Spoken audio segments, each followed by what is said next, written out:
There are a couple of reasons podcasters fail. It's all an endurance game. You need a simple process that you're comfortable with. And here's the other thing. Nobody cares about your podcast yet. You have to build an audience from scratch. The future of media is in podcasting, and the future of podcasting is in brand partnerships. The podcasters we work with are killing it for brands.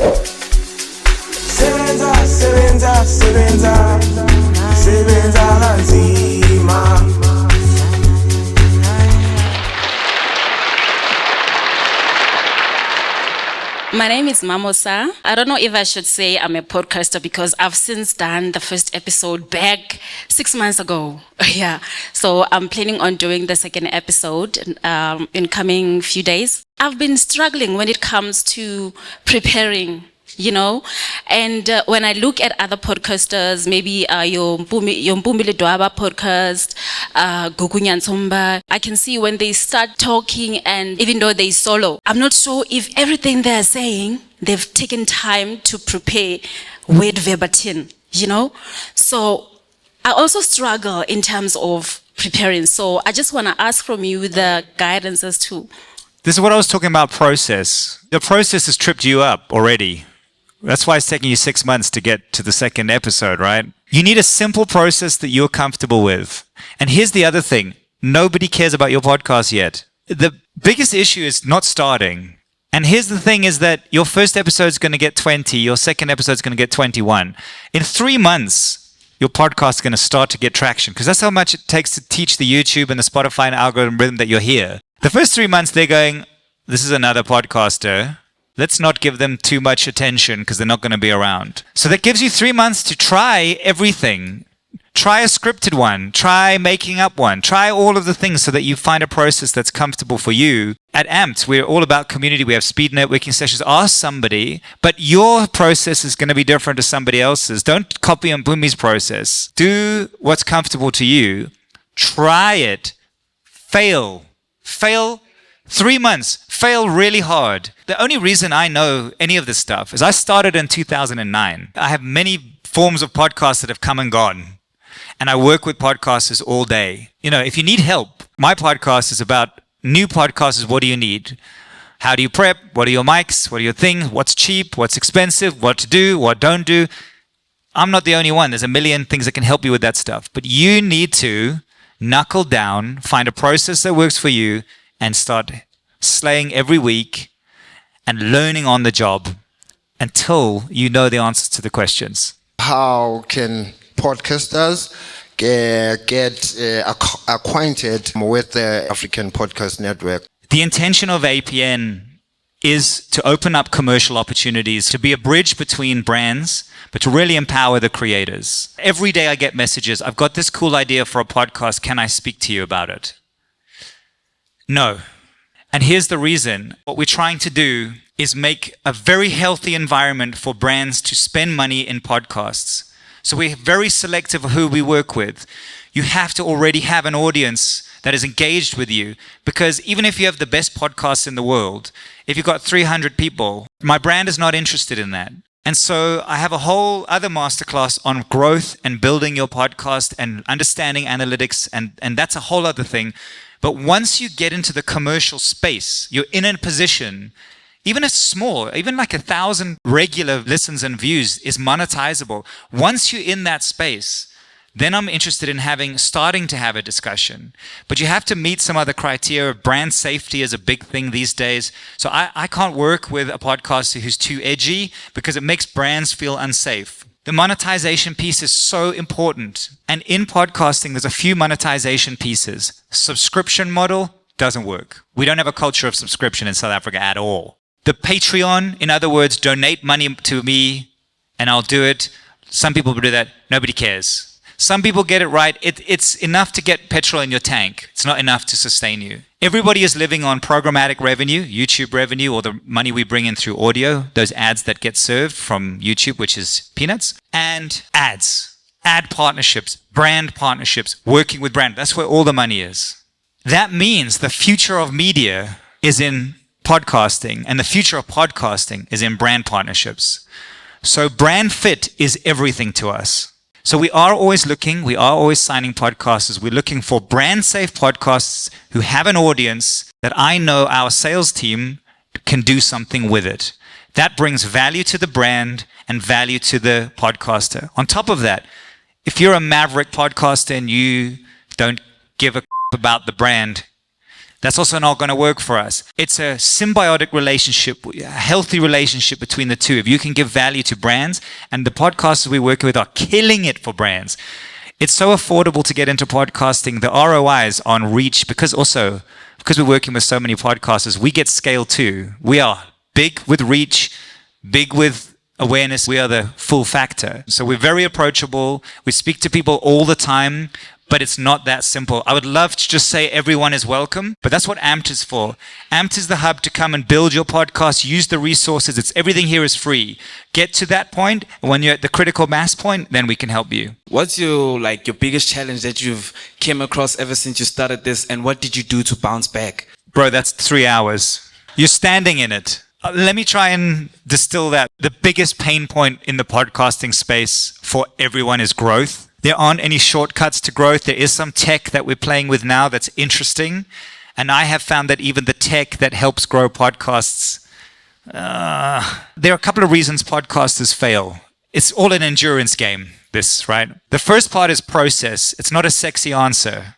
Your podcast fails because you started too big. I want to do the best podcast ever. I want to do it with this, and I need 4 people to help me. You're not going to start getting followers for 3 months. You're not going to be monetizable unless you're very successful for 8 months. You've got to find a process that is smart, clever, suits you, and that you can sustain it when 1, you're too busy with other stuff. 2, you've run out of steam.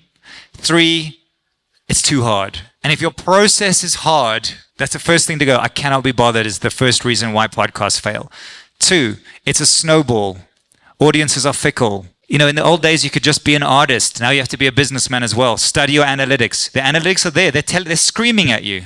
You can ignore them because you believe in your idea at your peril. But if you're doing a podcast for 8 months and you're still on 50 subscribers, you're not listening to your own analytics and audience. So I think growth is the hardest part. We're negotiating now to try and get billboards for podcasts. And the reason we want to do that is because we want to show the credibility that podcasters are worth billboards. Get them out there, get them showing, and also because discovery. Anybody who's in tech, build an app that helps discovery. All the research shows that people find podcasts word of mouth. If you can create tech that helps people discover what new podcasts, or a blog about what podcasts you should listen to, holy crap, if you started a blog on what are the cool podcasts you should be listening to, and even a podcast about it, right now I think you would do well out of that. I'm a screenwriter.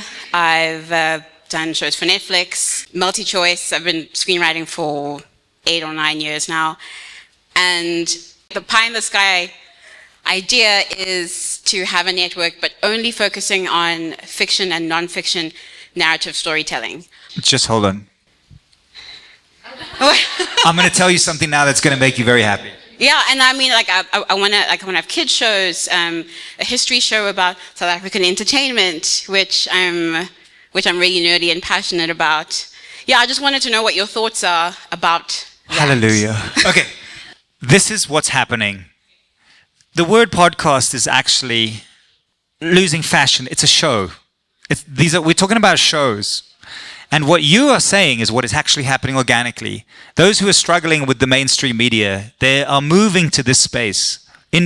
Build it myself. If you're not going to take it, build it myself. Now, Nigeria has just undergone the biggest, most important shift in this space in the world, that we are in deep talks to YouTube to say, let's do this here next. Nigeria's film industry has been revolutionized in the last 6 months. These guys are making feature films for YouTube on $2,000 to $3,000. And they are making back in ad revenue, just on YouTube ad revenue, $5,000 to $8,000. They're doubling their money on movies. And what has happened as a result is business financiers are flocking to, they want to finance everybody's movies. That's a 2-to-1 return, more than. So instead of it being $1 million movie that you make $2 million back, which is hard, they're doing it on shoestring budgets and smashing it out the park. Nigeria has become the biggest users of YouTube on the continent They were always lagging behind. They're now at number one by far because of this. And so this thinking about making shows, I call them podcasts. We're selling because it's the now. You're talking about the future. What is coming though is those who are smart enough to think the way you're thinking now and bring powerful shows on a shoestring. Come shoot it at AMPed. It doesn't cost anything. This place is free. Use the resources you have to build those ideas into the free-to-air environment, the advertiser-funded free-to-air environment. You're going to win the game. And it's this kind of innovation that's why I did my happy dance, because I want to meet more people like you. Yeah. So I'm onto something. No doubt you are onto it. Calling out all content creators, from artists to podcasters to any creator who uses any form of audio. You can now upload your very own audio clip from a song to a content clip and promote your work using the MTN Caller Tunes platform. The cherry on top is you can use the Caller Tunes to make some moolah, cash, pesos by getting your fam, friends, and fans to use your Caller Tune, which will mean money in your pocket. So basically, every time someone listens to your Caller Tunes, likes it, they simply press any key from 1 to 9 to download it as their own, and that is a win for you too. You can submit your audio through AMP's very own distribution channel with MTN by sending it to the very email below. And of course, through Caller Tunes, you get access to the creative world of AMP Studios with access to our resources from recording studios to podcasting equipment to events, networking sessions, and all of it. Get as creative as you want with MTN Caller Tunes and AMP Studios.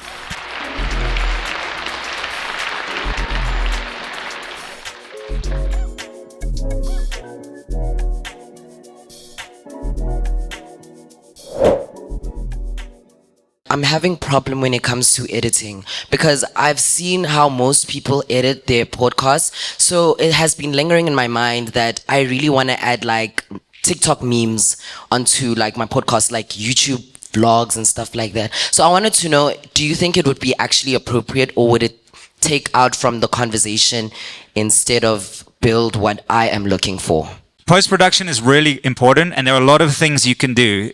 At AMPed, there's a kind of a post-production economy that's built here, where young editors, they hover, because we've got free post-production facilities upstairs. They hover around, and then when a podcaster comes out, they say, I'll edit your episode for $500. And they've built their own businesses in AMPed. So there's solutions for you there. Secondly, learn to edit. Like, it's only going to empower you. And even if you don't do the editing, I can edit. I know how it works. And so when I get someone else to do it, I know what to tell them, what not to tell them. So it's good to have that skill. And third of all, there's some dynamite AI stuff out there at the moment. One of them is called Autopod, which auto-edits podcasts fully. It's the craziest thing I've ever seen. It works with Premiere. You take 3 cameras, you hoy them into Autopod, it edits the whole thing, multi-camera for you. To your other one, a very well known as Opus Clip, you take your video, your long-form video, you throw it into Opus Clip, and it spits out 50 TikTok videos. It automatically checks what is on point that you should be doing, and it subtitles them for you. Then there's one called Pod Squeeze. When you upload your podcast into Pod Squeeze, it works out a full transcript, your YouTube and Spotify liner notes. It explains what the podcast is about. And if you know how chapters work on YouTube, spits out all the chapters for you, puts in your SEO keywords. It also writes a LinkedIn and a Facebook post for you. So there's so many tools out there that will help you in post-production. I just want to ask you on 3 things related to monetization. When you are talking about working with brands, you kind of alluded that somehow if you want to make a lot of money, and I think it's important that we make a lot of money, guys, marketers have become those gatekeepers in terms of looking for ad-friendly type of content. Said if you're a maverick, you're going to have an issue that I don't know if... Is Joe Rogan a maverick? I don't know. I don't listen to all his podcasts. Is Mac G a maverick? Yeah. Do you think that guy's making money? He is. He is. But I think mostly with alcoholic brands. So if you feel some type of way about working with such brands... Yeah, but you're talking about brand fit now. So everybody has brand fit, right? I don't think that Pampers would go to Mac G and ask him to do an ad, right? And so Mpumi doesn't do alcohol on hers. There are no gatekeepers because you can earn money on YouTube revenue, Spotify programmatic tomorrow. When you want to level up, you need to work with brands. Brands are edgy as well. There are edgy brands looking for edgy podcasts. But if you're going to go into the brand space, I don't care about brands. Drink Coke, whatever. If you're going to not respect the space, then they're gatekeepers. But you can be as edgy as you want. You can be out there. You can be swearing. You can be, a friend of mine started a podcast about like sex over 40. And, she got Adult World to sponsor her. There's always a brand for your thing. So I don't call the brands gatekeepers. It's like calling your audience gatekeepers. You need them. It's part of the relationship you need. No, I get you. Brand fit. Thank you. And then we come to CPM. I want your take on this, right? Africa has remained at the bottom of the CPM RPM for the longest time. Yes. Easy to understand. I was like you at first. I was like, why are we getting the raw end of the stick? I, for many years, said that YouTube pay us the worst and it's not on. And I'm wrong. They're actually paying a percentage of revenue that advertisers are paying because of the quality of our audiences and because of what the actual CPM rate is for advertising in Africa. We're actually getting a high percentage of a low revenue. So YouTube are not screwing us. That's actually what a person in South Africa with the buying power that they have is actually worth according to the global economy. So we earn the less because we are actually valued the less, but YouTube is still paying fairly based on the CPM value that they are paying. That's the unfortunate reality of it. That's why I'm encouraging a lot of our podcasters to think bigger. If someone in America views your podcast, you get the higher amount. So that's another market. So if you can think bigger and appeal broader, you'll get paid better. And that's just the brutal part of the economy. It's not a gatekeeper. Last one on monetization again, audio monetization. I've noticed that Spotify doesn't pay, but I think you've just mentioned something about Spotify programmatic. Unfortunately, there's very limited resources. We are pretty much, as far as I know, the only company who's able to do programmatic into the audio space, other than Spotify themselves. To get into the programmatic space, you have to come through Africa Podcast Network. It pays a lot better than YouTube, a lot better, but it's harder to get numbers in the audio space. We're still very YouTube-centric. So we are earning revenue in the programmatic for all of our podcasters. It's not on the same level. I mean, the brand partnerships are the winner. The programmatic is your lunch and dinner. How does that work? You listen to somebody's podcast and you hear an ad. We're serving that ad. In the same way that when you watch YouTube, you get served an ad at the beginning based on your profile, not the podcaster. In our world, we have much cooler tech. We can serve an ice cream ad only to 18-year-old females, only when it's 30 degrees and above in Johannesburg, only in Johannesburg. And it doesn't matter what podcast you listen to. If you are an 18-year-old female in Johannesburg, it's over 30 degrees, you'll get my ice cream ad served to you. It works the same as YouTube, and then the podcaster gets paid for that. In the previous podcast that you were on with Penwell, you spoke about tools for podcasters that can help you when you are doing research on a guest who's maybe been on another podcast and you want to find out what questions were they asked, what questions in that field, etc. So I just want to know, could you please share those tools with us? So do you know who Steve Bartlett is? Yes, I do. He is building tech. So that I don't know if it's called Flight Studio. This tech does what you're talking about. It does all the research on the things. But here's what it actually does. It launches an episode into a closed market. So let's say you drop your episode now. You have a thumbnail, you have an opening, you have a length, you have a topic, you have a wada. It feeds your podcast to 1,000 people. And these 1,000 people all have cameras. It studies how they respond to it. And it comes back and it goes, you know what, your thumbnail's wrong. And you should actually start your episode with this thing, not with this thing. And the episode is 14 minutes too long. And then they refix that, put it back into Flight Studio, test it again. And they now see a 20% increase and then they post on YouTube and on Audio Spotify, knowing they have a better chance of engagement. Follow what the Flight Studio guys are doing. If you follow Steve Bartlett's Flight Studio, you'll be ahead of the game. They are just changing the game. It's amazing. So like view stats that Mr. Beast has, I always see you always showing the charts on YouTube. How does one do that on YouTube? It's so easy. There's lots of analytics tools. The question is, how do you find who's performing well? The problem is it's a mess because it's different. There's a YouTube chart, there's a Spotify chart, and there's an Apple chart, and they're all different. Yeah. And there's nobody putting them all together. Yes. Anyone? The audio charts, I use Chartable, which is about to close. Chartable and something called PodTrack. And Chartable gives you region by region top 40 performing podcasts. And then I use another one called Rephonic. It does YouTube podcasts, but I've also noticed, because of the amount of flack I got from the last post I did, that I don't know how it knows what is a podcast and what is a normal YouTube video, because it left off a couple of biggies, like Penn wasn't on there. One or two other large podcasts that I expected to be on there wasn't on there. And either that's because they're not as big, or because somehow the algorithm left them off, or they don't register themselves as podcasts.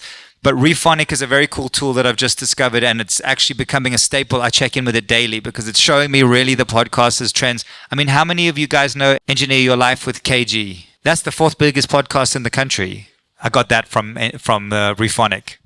My name is Katleo Sohoto. I'm a journalist at Kaya 959 as well as Newsroom Africa. Lovely. And what I've seen not even journalists, personalities branching out and creating podcast platforms for themselves. Like, for example, the nice one that's growing is Sizwe Mpofu Walsh's platform. Long ago, Gareth Cliff created his own. And it's almost as if the success is based on pulling big names for those platforms. So, like, for example, if you're speaking to the SPCA for some reason, you're speaking to the head of the environment, not the person who does the day-to-day work. It's almost as if you have to pull big names, and you yourself have to be a big name before you even have a platform that grows. Do you think that that's the case, that you have to almost create a name, so you have to be a personality, a brand, before you can gain momentum? And then also to monetize, I think it's difficult to do it when you're employed to certain names or newsrooms. Yeah.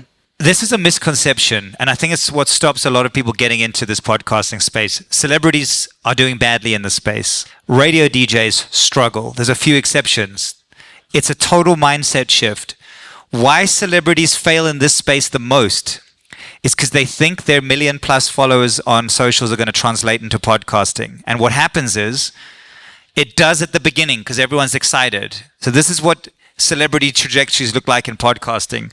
They start big, 3 episodes, they're back to 0, and they have to start again.